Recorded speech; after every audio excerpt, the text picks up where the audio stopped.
I've been absolutely terrible trying to get a video out.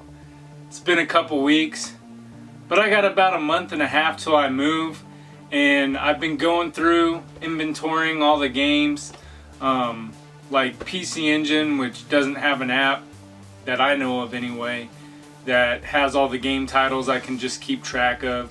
Like that's what I have for NES and 64. A lot of the American games is an app where it's already got a list of all the games, and I just mark which ones I have box, manual, and cart for, and it's a nice way to keep track of them. But like I said, for Japanese games and systems and stuff, I've been writing down serial numbers and everything, trying to keep track of those, because once I leave here, I mean, my stuff is in somebody else's hands for a few months. So I'm doing what I can to kind of keep track of everything. I've also been trying to sell a lot of duplicates off and stuff I really don't care about as much, because I have a certain weight limit that I'm allowed to move, and between all these games and in the States, I have a whole storage full of stuff, full of tools, woodworking tools, auto tools. That was my hobby before game collecting. So I know I'm already going to be overweight, but you have to pay, like, I don't know, so much money for however much weight you go over. So I've been trying to sell a lot of stuff because of that reason. And also just to pay for some of these NES complete in box games. I'm trying to figure out what I can do without to pay for the NES complete in box games.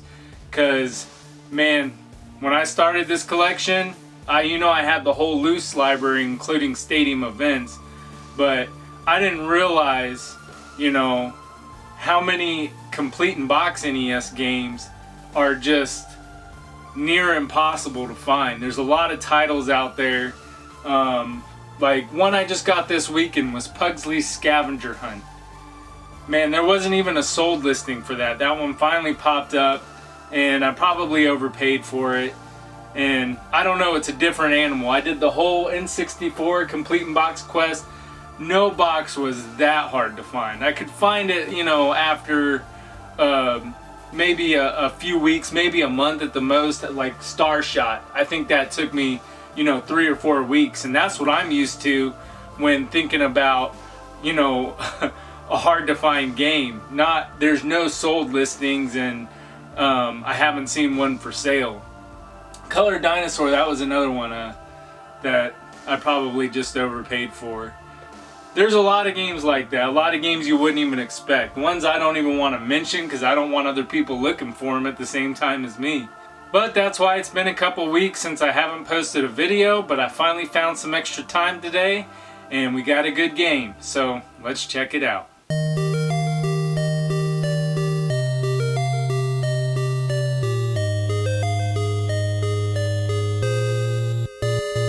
And the game we'll be checking out today is Rockin Kats. Rockin Kats is a platform game developed and published by Atlus, releasing for the NES in 1991. You play as Willie the Cat, and your goal is to rescue your girl, Jill, because she got catnapped by Muggsy, a bulldog crime boss. The game plays like a TV cartoon. The main menu is a TV screen where you can select channels. Channels 1 to 5 are cartoon channels or actual levels of the game.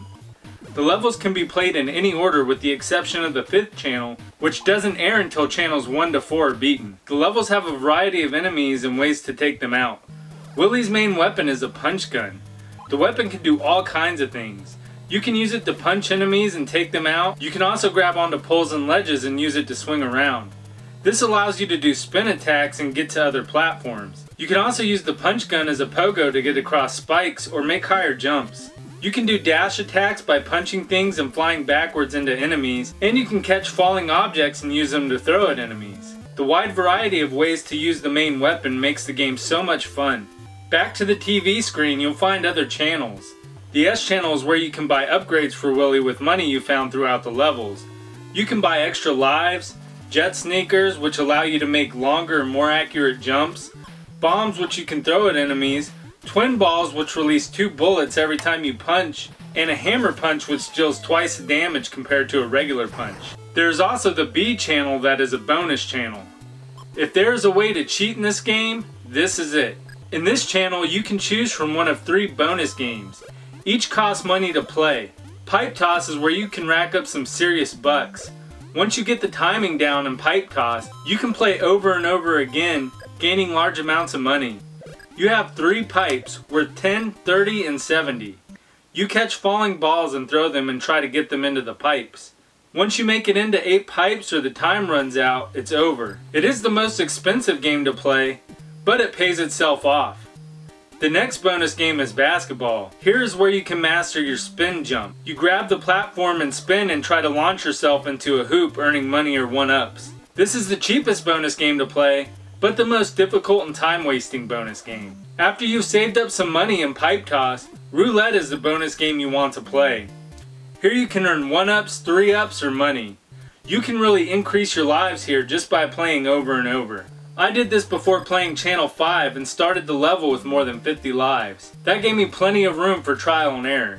Since I beat the game a long time ago, I wanted to make sure I had plenty of lives for Channel 5. Channel 5 is pretty much like playing the whole game over again in one level. It's a boss rush battle where you battle all the bosses you face in the other 4 channels. Then you face a new giant ape boss that seems to take 1,000,000 hits with a hammer punch before battling Muggsy. Muggsy was a pretty fun boss fight. You have to jump from moving platforms and attack him. He shoots bullets at you and drops bombs while moving from one side of the screen to the other. Once you take out Muggsy, you rescue Jill and beat the game. Or do you? The credits played as I sat there thinking about how fun Rockin Kats was, and then Muggsy challenges you to another fight after the credits are over. What a twist. After he challenges you again, you start back with 2 lives and you're missing all your upgrades. To top it off, you don't go straight into battle with Muggsy. You have to play through a few more levels to get back to him. These levels are amped up in difficulty.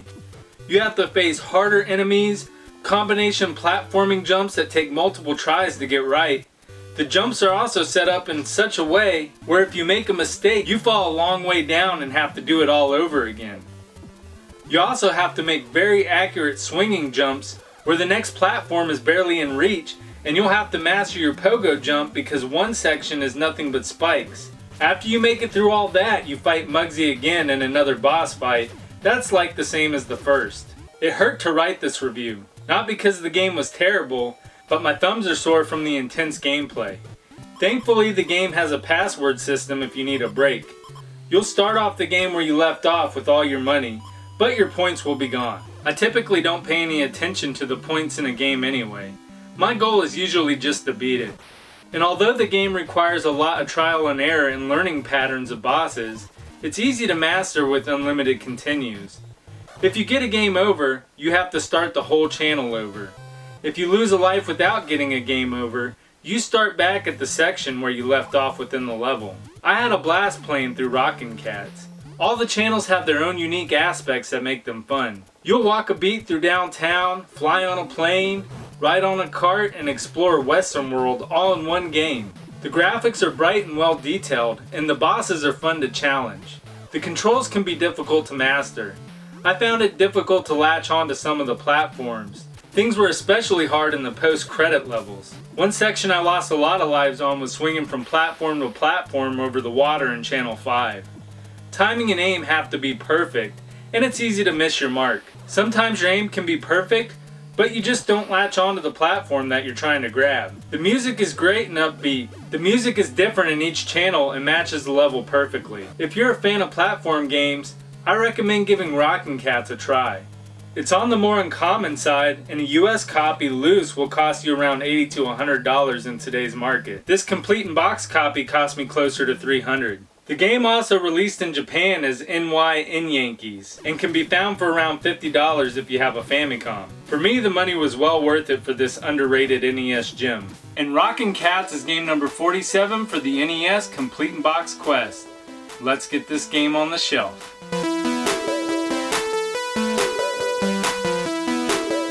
If you enjoyed the video, please make sure to subscribe. I'll be collecting the entire NES library, complete in box, right here on this show.